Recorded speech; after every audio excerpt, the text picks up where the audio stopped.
I really feel like a photographer with a pen. And I don't erase. So if I miss something, I read on it. My name is Frédéric Forest. I'm a French artist and designer, and I will say creative director and editor. It's many things in different creative fields. Now I'm mostly artist. I'm working with different people, personalities, collaboration with brands, and also exhibition around the world. Everybody can be creative. It's not about drawing well or speaking well. It's about finding the good words or tools that really match with your soul, with your creative journey. The end is never what you expected. It's always something else. The main thing is you have to never stop.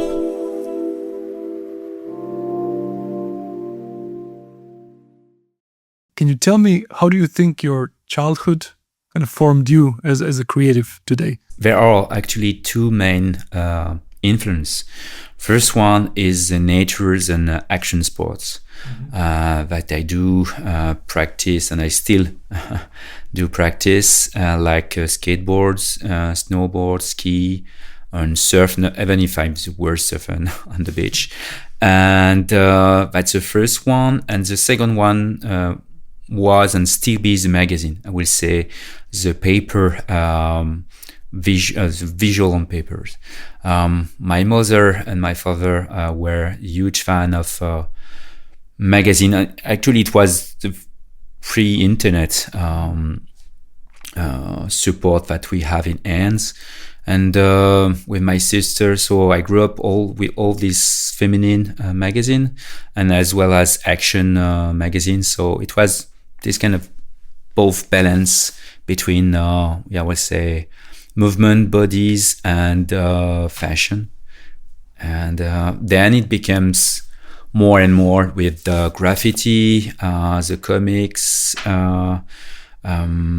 trends, as well as all the music magazines such as The Face, ID, and then also all these new books about snowboard, skateboarding.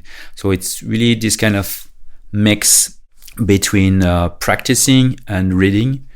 And so actually I was really used this magazine like a food, and I was pushing myself, and I'll say, I should try this trick.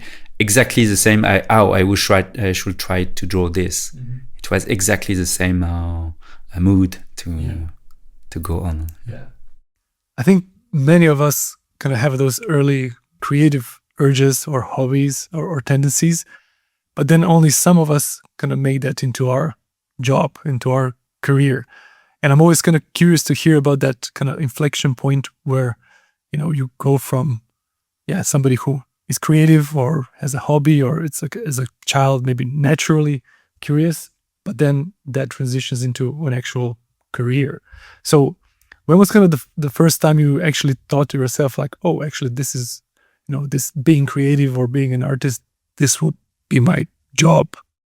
As I grew up in this small town, I never thought about a career because it was not possible for me to learn how to draw. So I learned by myself. My mother was buying, this kind of step-by-step drawing to understand how to draw horses, women, bodies, and these kind of things.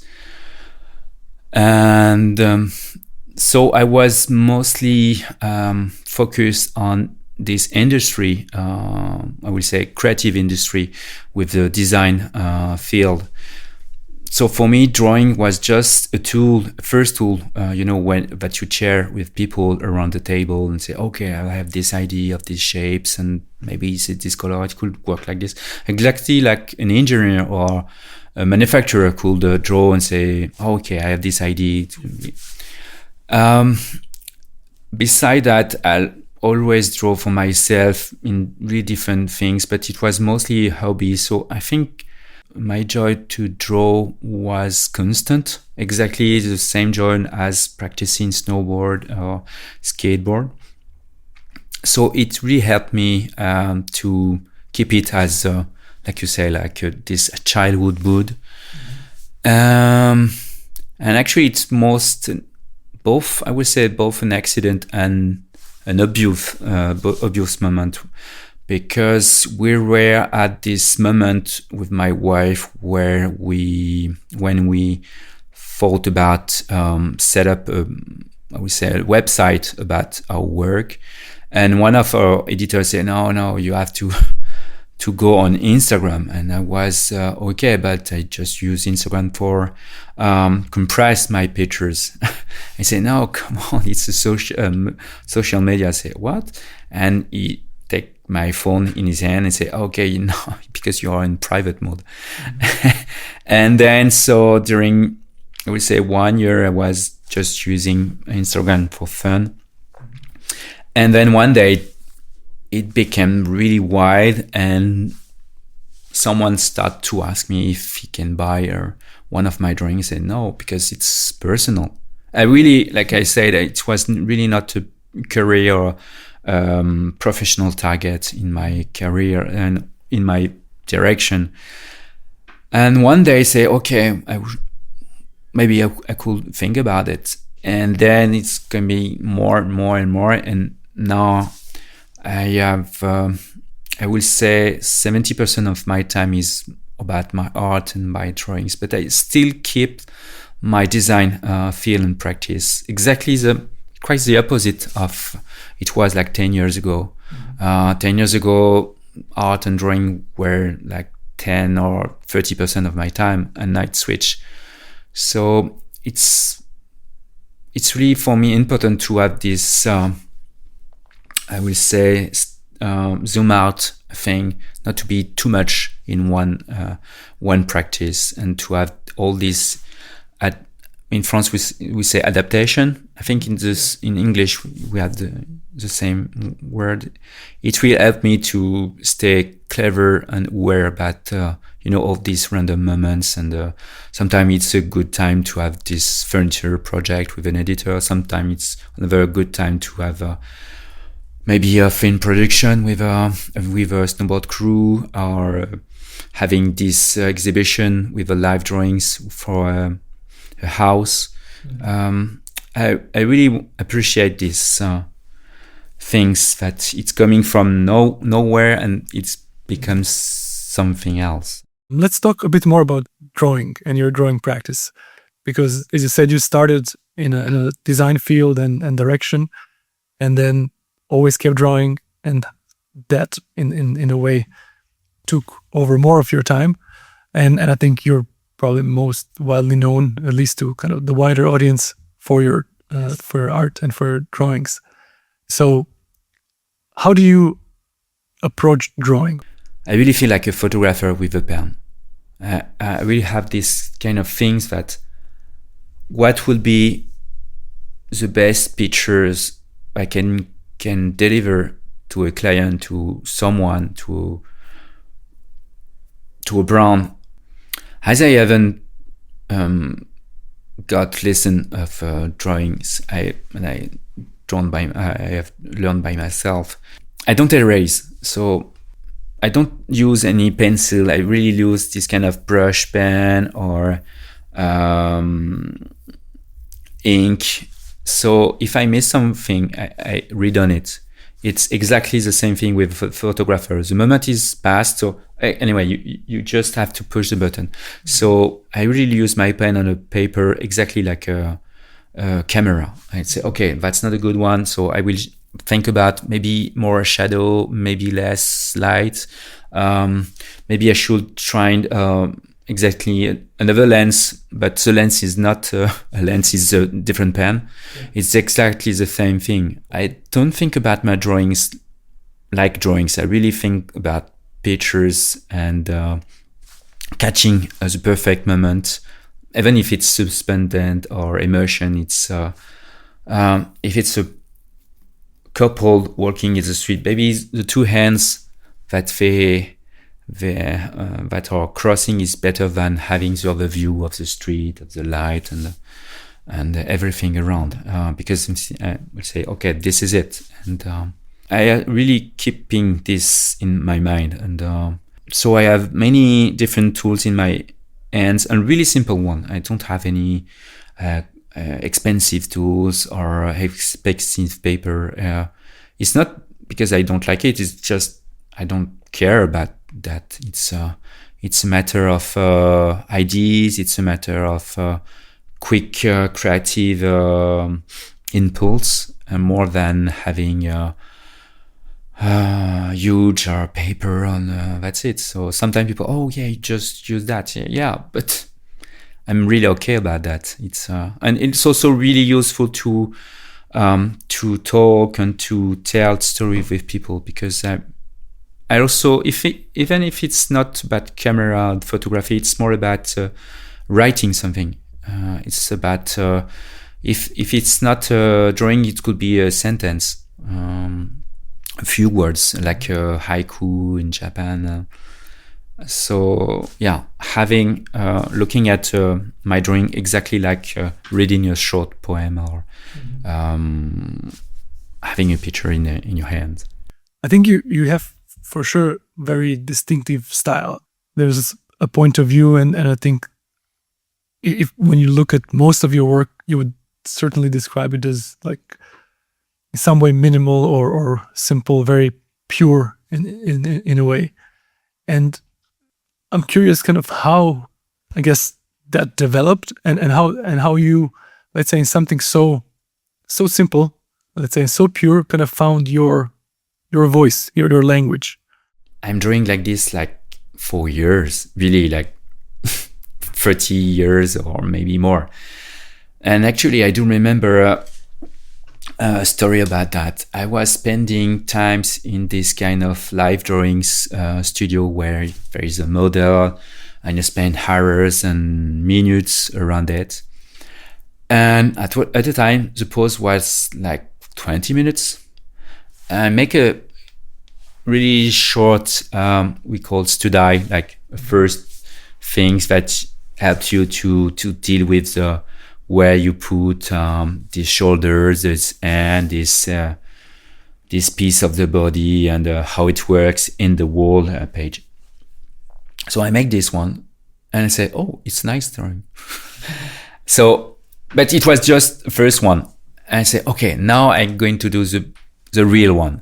And then I changed, but every time it was exactly the same. Oh, it's another good one. But it was exactly the same. And I think I made like 10 drawings, and people just made one. But I was really happy with that, because for me it was like having not a camera, but this kind of film on the same pictures, and having all these elements in my mind. So that was one of the recent thing that appears to me, and say, okay, maybe it's quite better than the real and the final one. It's exactly when can imagine as a musician, you have all these lyrics and sound in your hands, and you go to the studio, like really everything, the drums, the bass, the guitar, the mic, everything, and you're just alone with your guitar in the corner, and you just play with the chords, and the studio guys say, ooh, it's nice, and say, yeah, but no, that's it. Don't use any more. It's here. You don't need more piano or the voice effect or whatever. It's here. That's enough. And so actually, it's mostly by accident more than something that I have in mind at first. So this is also why I called them at first Two Dies, because it was just look, it's just I'm just writing something with my hands on a paper, and maybe it's going to be something else, but that's it. The other thing is that I really redraw a lot, like 15 years ago, because we were really working a lot with my wife for fashion and luxury industries. And after these email days and meetings days, so after the evening, I was really used the drawings to have this kind of peaceful moment before going to bed. Mm-hmm. And as everyone was sleeping, so I really used just one light in the corridor and no sound. Everyone was sleeping, and so I didn't use any color. It was just practicing my hand. And then tomorrow morning, say, oh, that's nice. And sometimes it was not nice, but I was really happy with these 1 or 2 hours or 3 hours just drawing for pleasure. So I think this is also the thing that came out with the drawings, the pleasure of just having no plan on it. I think it's amazing. I think it's so nice to hear how you've kind of just had a personal reaction and you just liked it. And there was not much more to that, which is actually the first and the most important impulse. And then you've built through that. When you look at it now, I mean, you've been doing this for so many years and made so many different, projects through also different mediums with your art practice. How did you, I guess, then push that maybe to that next step of kind of craft, where you have this seed and something that you like and you do it for fun, but now it also becomes something more professional. You're also more involved. So how do you kind of evolve that initial impulse? The best thing and the most important thing is having a dialogue with the client, with the project. I really push more attention about what is the question behind the brief. Mm-hmm. Is it having a nice drawing? So it's just having a nice pictures, and that doesn't make any sense because there are tons and millions of good photographer or good drawer or artists in the world. So my main question is how I could answer to this question, and having a dialogue with the client. Say, okay, so if it could be that, but if we have this kind of small slide in the corner, I think it could be more, I would say, not bold, but more, smarter to go in this way. I really have this kind of creative approach, like, okay, it could be not just a drawing, but this drawing could match with another pictures from your brief. And I really push more time, but the client has to be as creative as I want to be. Mm-hmm. Is okay. I giving you giving me a question. I giving you back another one. Like, okay, it could be that.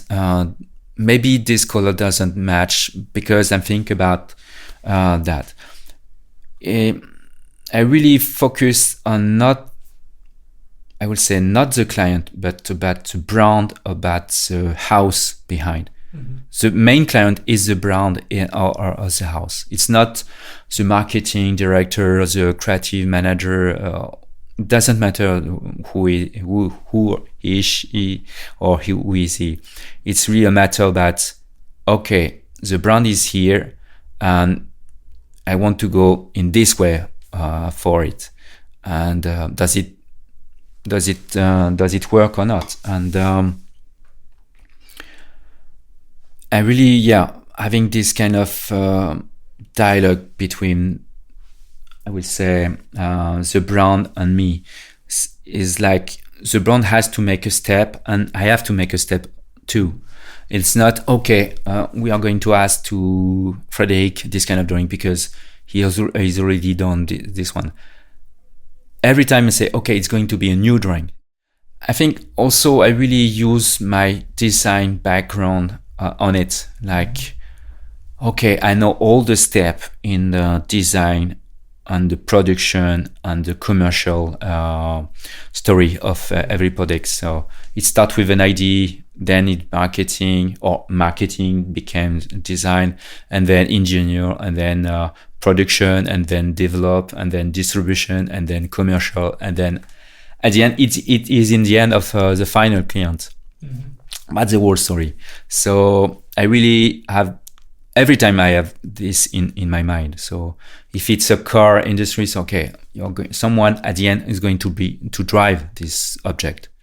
Do you think, are there any other connections that you have from your, other practices like design or direction that kind of inform drawing, or the other way around? When I draw for art or just draw for drawing, that's it. If the drawing is on paper or on canvas, it's done. And then it's going to be on a gallery or a show or a scan, and that's it. When you are in design field, drawing is a tool that really help every people around the table to discuss, to understand the approach, to share the good or the bad thing about, I don't know, oh yeah, if you remove this size of the chair, if we had this wheel, if we had this back, it's going to change, and it's going to be easier to, I don't know, to stitch or to glue or to fix with wood. Oh no, wood is going to be too expensive. Maybe we should use this metal piece. Really, the drawing is a really, I would say, a universal tool.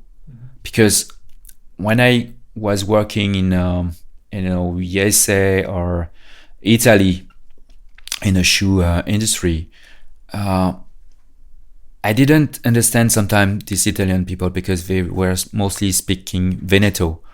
And it doesn't matter because I was with my paper drawing and say, okay, maybe we could do this stitch here and this size of the sole, and I say, okay. And then they were taking my pen because it was not my pen. It was like a micro, say, okay, I have this idea.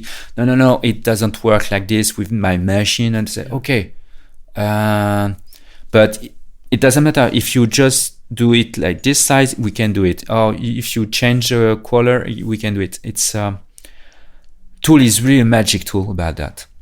Everybody knows, and every age as well.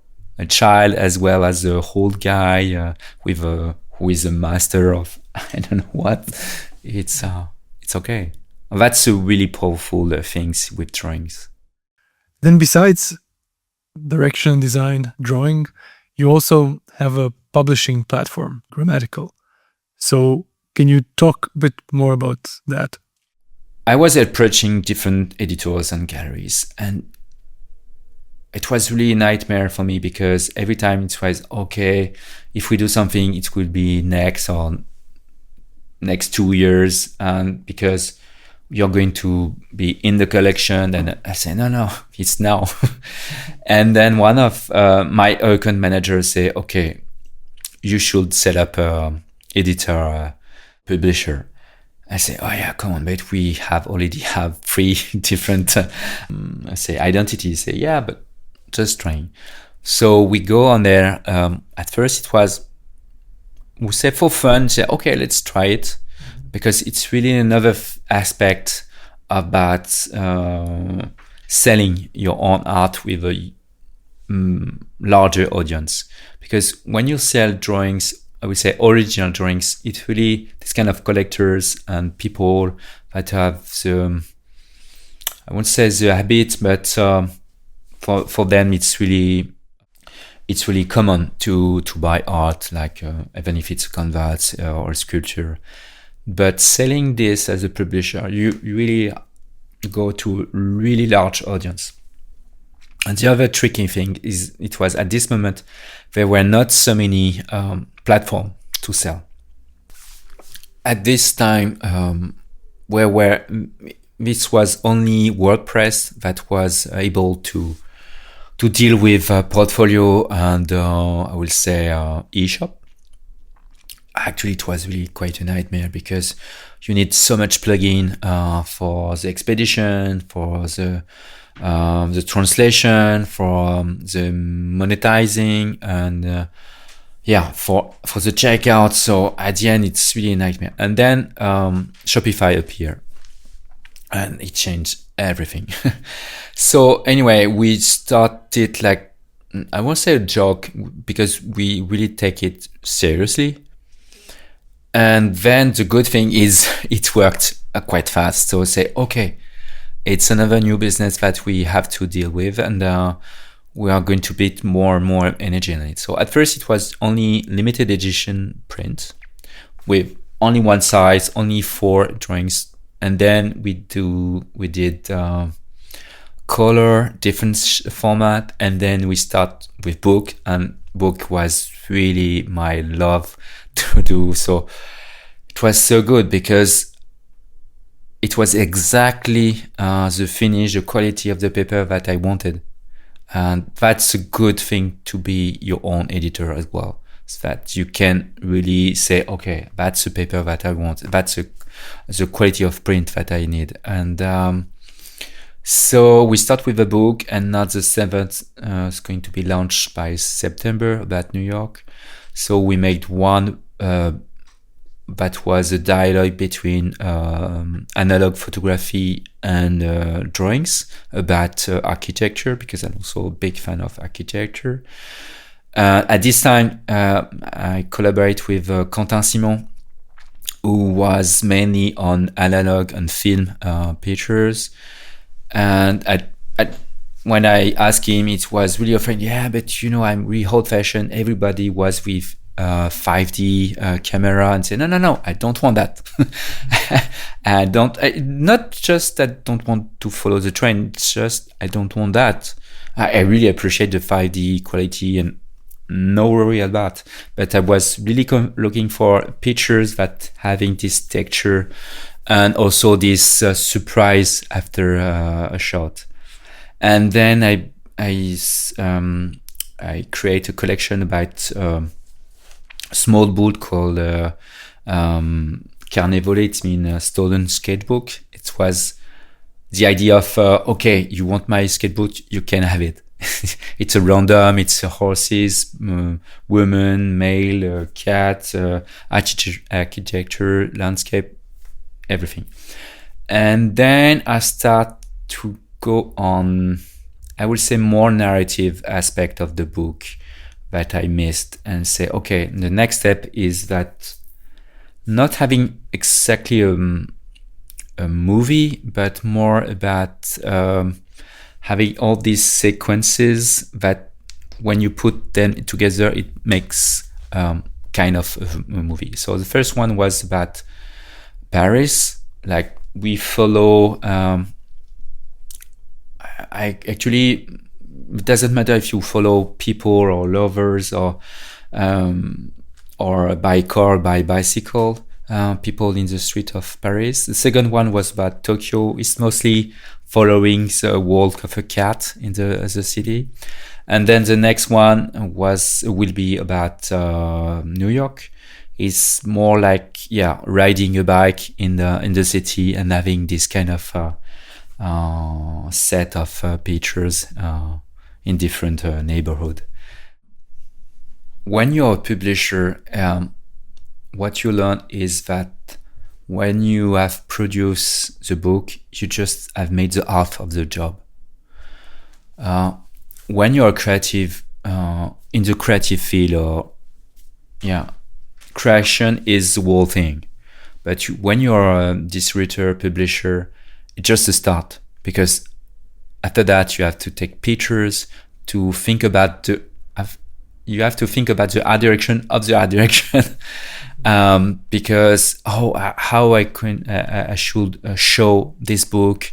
Is it in the street? Is it in a restaurant in New York? Is it maybe I'm going to send 5 books to 5 people in New York and say, okay, take picture with the book in the street by your own, having your own style. It doesn't matter, even if it's rough, even if it's in your house. you really have to think about that. And the other thing is you have to deal with all this distribution aspect, with the shipping cost, with all the shipping nightmare that you have to think and not to think, because if you think too much, you don't go on it. And you have also the stock, how you deal with that. Do you go with a distributor platform? So you have to produce more and then also lose more, because you know that if it doesn't sell, if it doesn't work, you have to go to the trash to put all this stock in this trash. And for me, it's not possible at all, because I make all my heart on it, all my love, all my time. So we still have this kind of small aspect on the publishing. So we try to keep it, I won't say more personal, but more in a small area, to be sure that we manage all the thing. If we miss something to go bigger, but going bigger is also trying the good person. Say, okay, I'm going to follow your trends and follow your direction. I'm going to this shop in Copenhagen, in New York, in Tokyo. It's going to cost like this amount, so we have to produce like this. The book should be built in a better way, and now, of course, we have all the taxes. That's also another nightmare. I will say going to publisher is really a nice thing, really, because it's the next step for me, and it's the best one as well. But it's a tough line, and I will really push everyone to go on it if it's for a good reason. But if it's just to, okay, I'm making a book, so no, it's just not making a book. You have to sell them. You have to find a way. You have to go on Shopify. You have to think about the shipping cost and the return and everything. The other good thing to be a publisher, you can also do whatever you want around the products. Like when we launched a book about Paris, I say, okay, let's make a poster that really look like this old poster that we had in front of our eyes when we were a kid, because YouTube doesn't exist and trailer wasn't super easy to find. And so you go to the cinema, and in front of the theater, you have all these panel of pictures. Say, okay, this is a love story. Oh, this is an action movie. We have the freedom to do this. But freedom has a cost as well, because you can spend hours and days today I have a better idea. Say, but we have to print now. Let's talk a bit about your work routines, because I think hearing all of this, I'm very curious to hear how you kind of manage your time. For years, I was really this kind of really artistic field. It was a nightmare for everyone around me, and it still be not a nightmare, but tricky for a lot of people around me. And I can understand, because I have so much things in my mind, and it's really world every time running new ideas. So now I have this small practice. I have a small notebook in my hand, and every night, every evening, I put on paper, say, tomorrow I have to do this. And during the week, I have 4 columns. The first one, it was the last one, but now it's the first one. It's about administrative aspect. So I have to do this tomorrow. This accounting, this label, everything. Then I have this column about professional things. So, okay, what is the most important things that I have to answer and to do? because a few years ago say, okay, I really don't want to start with this drawing. Say, no, that's not the most important thing to do today. That's going to be for next week. But today we have to do this. And the third column is about grammatical, because it's more about publishing. It's more really important to have this aspect to sequence administration, profession in art, and then going back to publisher, because publishing is really a perfect balance between pleasure and I would say tough things to do. And then the last one is about personal thing. In this personal column, I will also put going to exhibition, talking with friends, such as we do together, because personally it's also really helpful to have an overview to all these three first columns. Because when you have the friends, it can be, okay, you should have this account manager. So it's sometimes really helpful. Sometimes it's, you should go to this exhibition. I think it's really nice for you, for your next book and this thing. Maybe you should call this shipping guy. So yeah, I have this really simple practice every evening. I try. And in administration, there is also this email thing to do in the morning. Before that, like last year, I was switching it, like emails were in the end of the day. And it's nightmare, because when I was drawing, I was thinking about what I'm going to write in this email. And it was really compressing my mind. Yeah, now you get it out of the way, and then... Yeah, I try. Yeah, and then hopefully have time left for drawing. Actually, I really loved this kind of aspect. I think it's also coming from my sport background and practice, that you have to be adaptive. So you have to have both a routine, so practicing, it's really important, as well as pushing yourself in new moment, random things. And I do remember a conversation with a French painter in the south of France. Say, okay, I'm really able to paint only here. And I would say, no, I cannot. Not because I don't want. It's just that I want to be. I don't want to have any borders and don't want to have any restriction about that.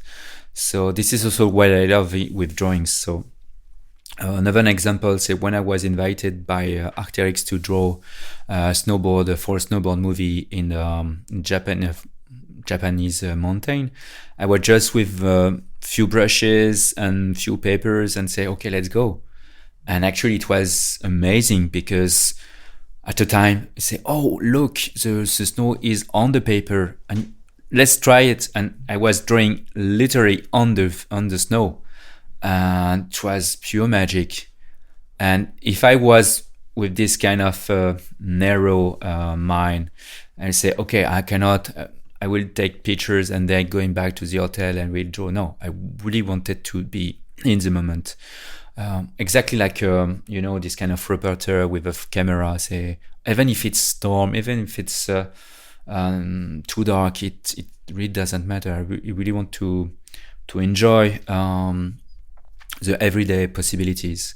So sometimes it's really tough, because you have to repeat, you don't find a good idea, you spend hours and days, and then you just cross the street and you say, oh, that's it. But that's it because you have already spent a lot of hours on it. And it cannot just be, okay, you need to cross the street. No. It's because you have already tried something. It's exactly like sport. You don't run under 10 seconds in 10 seconds. You don't wake up, okay, I have 10 seconds, I'm going to run a 100 meter, that's it. No, you spent hours and hours. And I really draw mostly every day. And even if I don't draw for real, I really draw in my mind.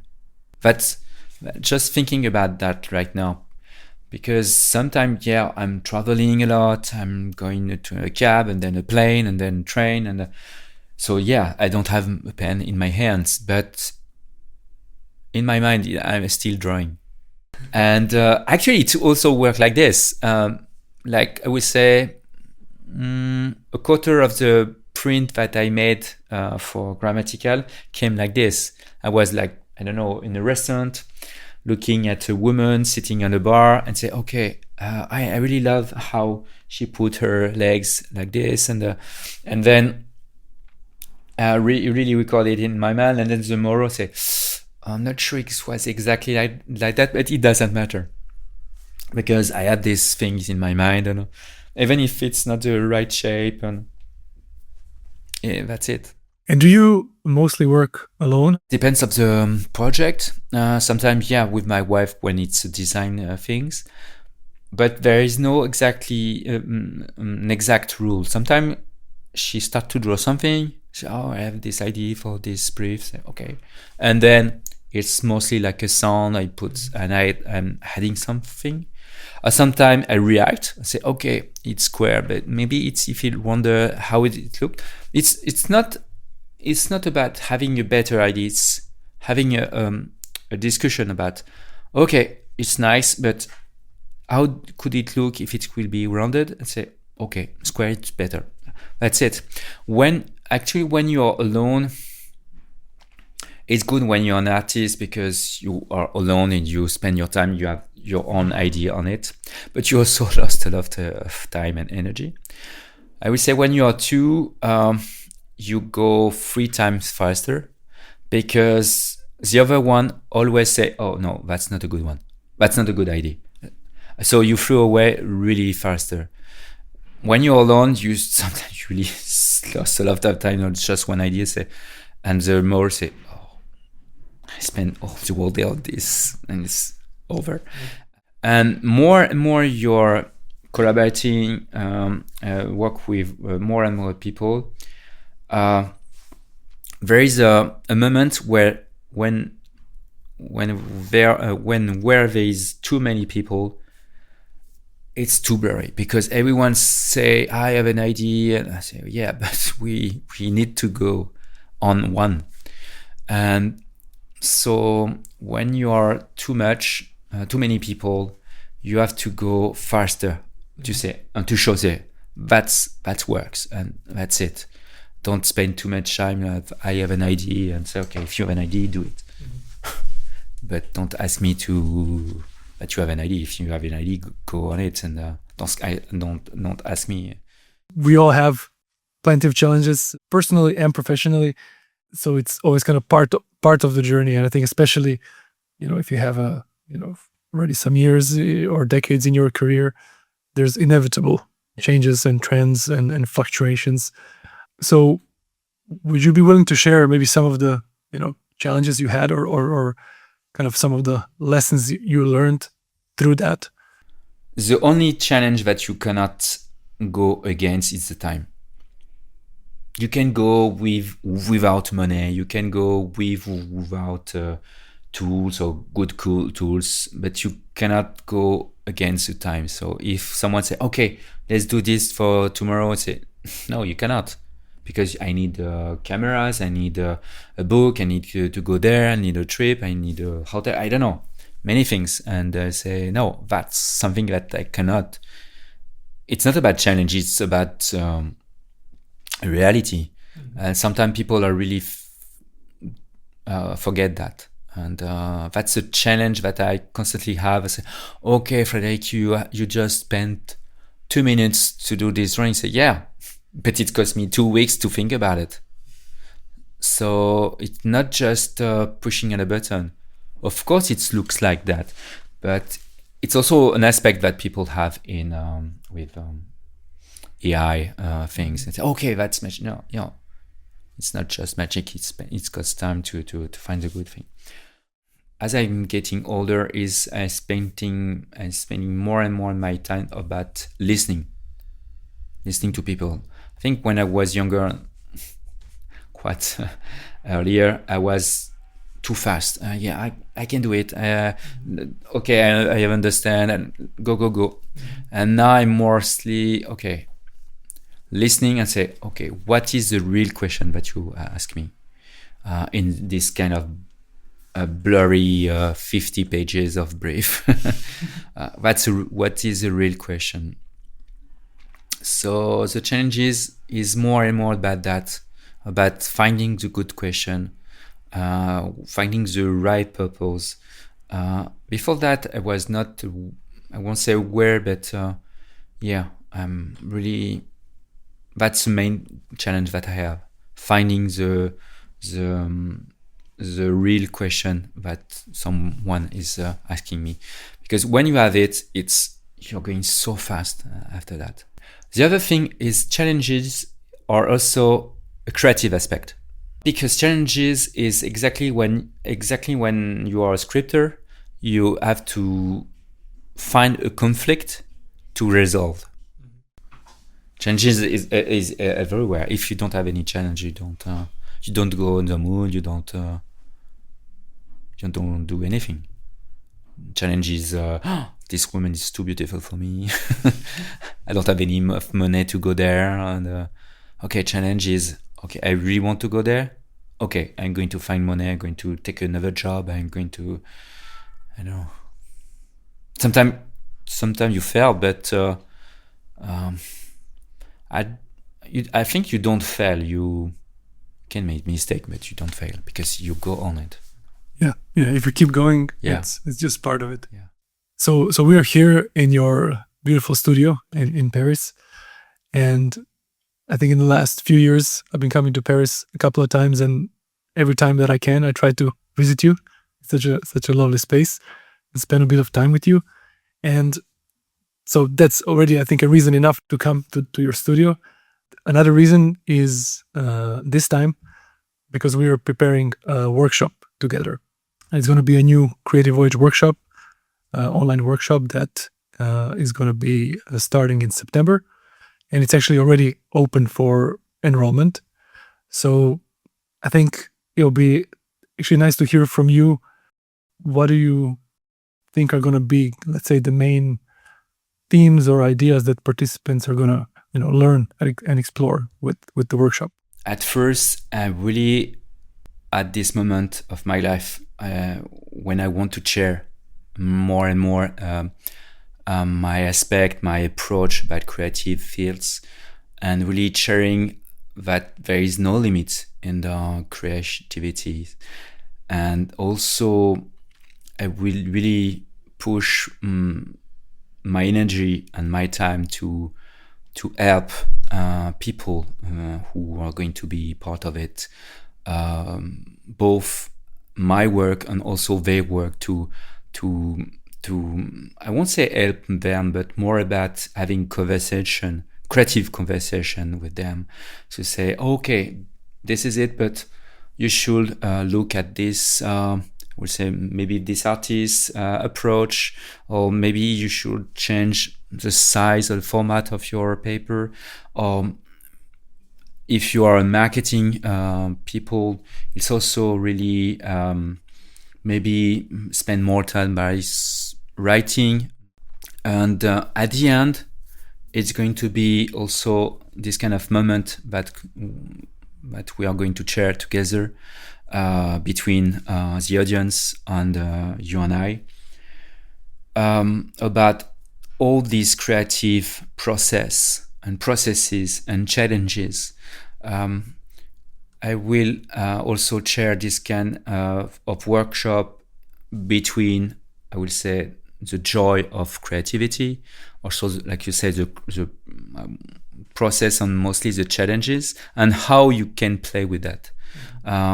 It's not, I will say, play not in a joyful thing, is playing with how you can, we'll say, turn it in another way, and that can be useful, and say, okay, that's another kind of view about my question, about my brief, about my activities. And because as I have crossed a lot of creative fields between graphic design and event or store design, as well as art, illustration for press, brands, luxury, and as well as being also editors and publisher. So I think I can have a really huge overview about different aspects. And everybody can be creative if it's not about drawing well or speaking well. It's about finding the good words or tools that really match with your soul, with your creative journey. And so sometimes it's going to be small tips, because that's it. It's just a question of a white of a color of a paper. Sometimes it's going to be no. Don't use this tool. You should go and let's see it. And also challenges are going to be put on this workshop to understand how you react about a question. It's exactly like I said earlier about a script. You don't have any money, so how you can answer to that? You don't have, the right tool, so how can you use something else? And I do remember another exercise that I have when I was studying design is that we were only during 1 hour using our left hand.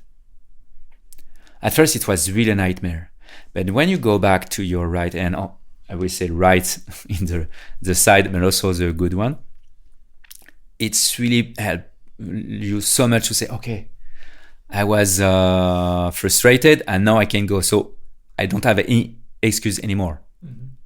And so we are going to do some exercise in this kind of way to be really short tips and trick to unravel and tie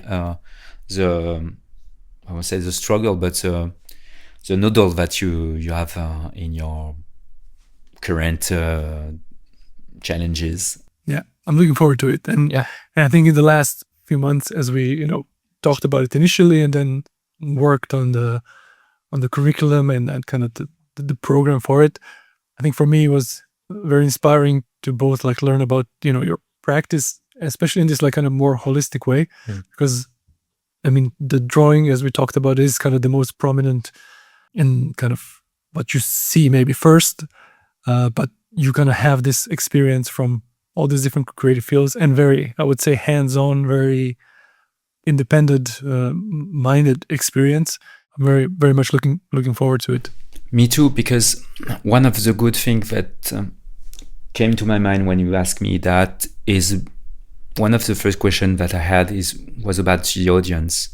And you say it could be a marketing guy, it can be a woman starting watercolor, it can be...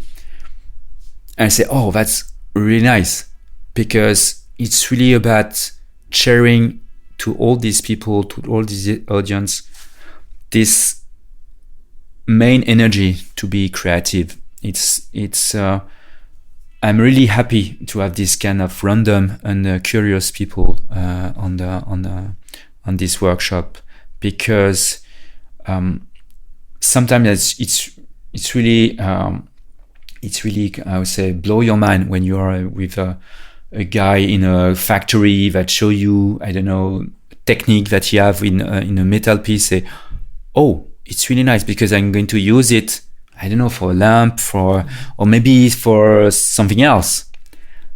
But sharing this kind of things is always really instructive. Not sometimes really fast, but sometimes say, okay, let's put this idea in my mind, and maybe I have a bigger project for a house, for a bridge, for, I don't know, clothes, because I also love clothes and different kind of object.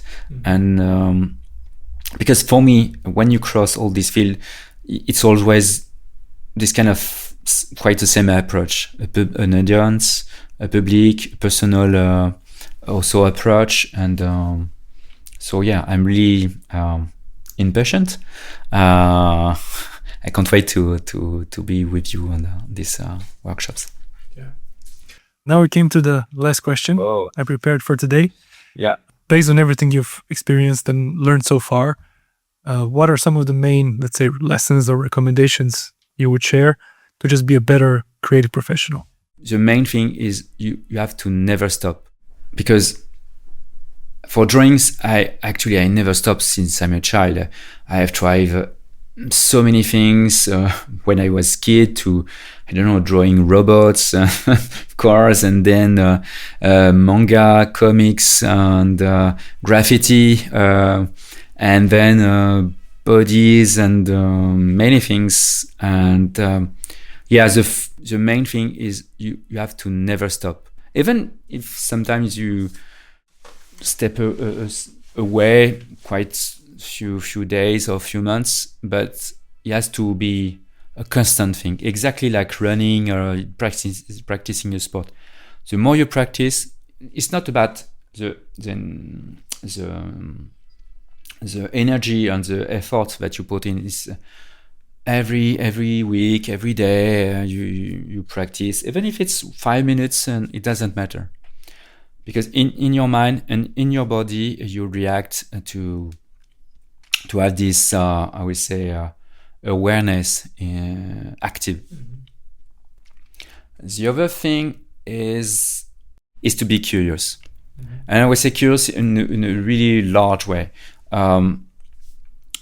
When we set up a grammatical, I really spent a lot of time with, I would say, old-fashioned printers, with old machine.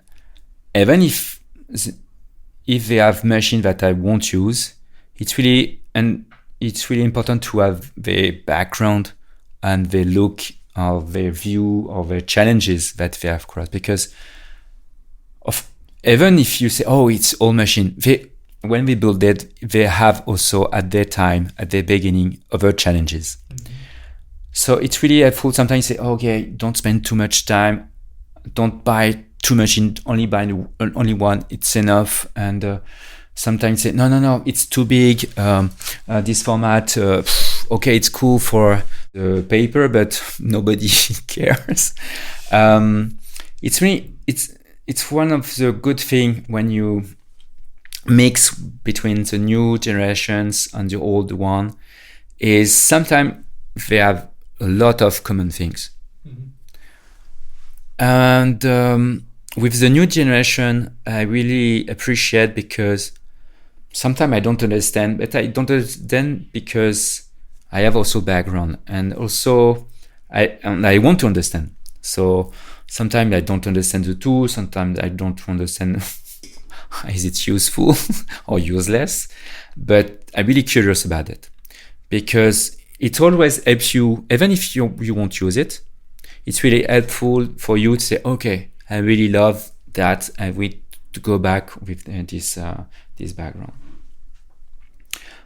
We said these two main things, don't stop and be curious as far and as long and as bigger you can. And also be surrounded by really people who are good at what they are, what they practice. If you, I don't know, if you want to go on photography, you have to go on many fairs about photography, meet photographer, young, old one, to understand how they use, what are their tools, how they move, how they walk, and everything. And the other thing is, you don't fail when you test, because you always learn something. This is also why I don't erase, because I want to learn something about my drawing. Sometimes it's, I want to learn how to react the pen on the paper. Sometimes I just want to learn how is the paper, and that's it. It's so yeah, don't lose your time to say, maybe another time. No.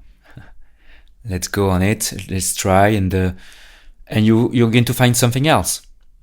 because the end is never what you expected. It's always something else. It's like exactly when we are recording right now. I don't know yet what I'm going to be my next sentence, and that's the most important thing. And at the end, it's sharing good moment together, and also spreading good energy and kindness, and that's it. Beautiful. I think that's a great way to wrap it up. Thank you, Frédéric. Thank you, Mario. It was a really nice pleasure to be here together with this sunny Monday. I don't know if you want something else.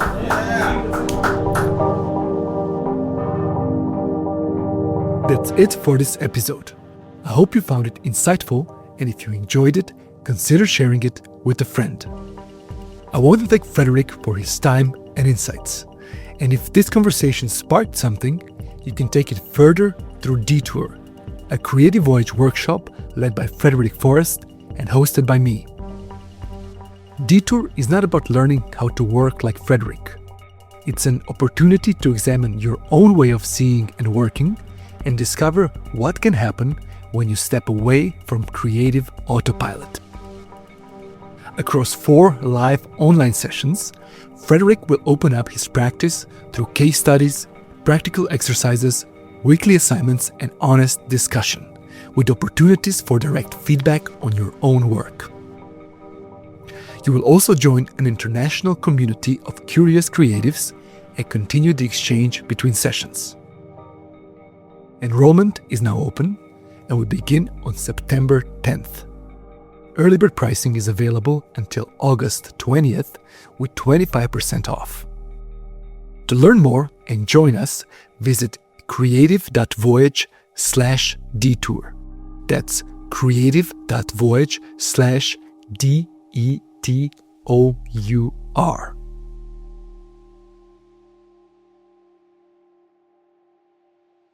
The best way to stay informed about this podcast, our publishing projects, and current and upcoming workshops is to join our newsletter.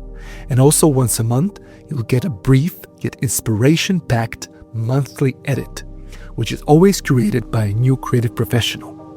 It's our popular format, curated by creatives for creatives. To join our list, visit creative.voyage/newsletter. And lastly, if you haven't already, be sure to subscribe to this podcast, and you can also give us an honest rating and a review. All these things help a lot to get the show out there and keep it going.